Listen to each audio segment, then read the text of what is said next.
আমার ক্লায়েন্টের মায়ের শাড়ি। উনি চাইছিলেন এটা দিয়ে কোনো একটা ডিজাইনার ড্রেস তৈরি করতে। তো সেই জন্য উনি আমাকে গুগল থেকে এই ছবিগুলো পাঠিয়েছেন। এই 3 পিসের ছবি আমাকে উনি পাঠিয়েছেন। তো সেই অনুযায়ী ওনার এই শাড়িটা দিয়ে এই 3 পিস রেডি হবে।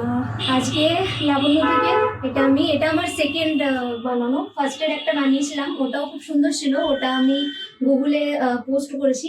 আর এটা সেকেন্ড, খুবই অ্যাফোর্ডেবল প্রাইসে বানিয়ে দিয়েছে, আর ফিটিং জাস্ট জবরদস্ত যাই বলো। আর আমি এখানে না, আমি পাটনা থেকে এসে এনার কাছে বানাচ্ছি। তো গাইজ, যারা যারা ভিডিও দেখছো তারা প্লিজ ওনার সাথে কন্ট্যাক্ট করো, ফেসবুক বা হোয়াটসঅ্যাপ যে কোনো জায়গা থেকে, অ্যান্ড নিজের আউটফিট বানাও। Thank you. Thank you so much Keya, এত সুন্দর একটা রিভিউ দেওয়ার জন্য। Thank you so much. আপনাদের ওয়ার্ড্রবেও নিশ্চয়ই এই রকমের অনেক শাড়ি আছে। সো আপনারা চাইলে এই রকম 3 পিস বা অন্যান্য যে কোনো রকমের ডিজাইনার ড্রেস স্টিচ করতে পারেন আমাদের লাবণ্যতে এসে।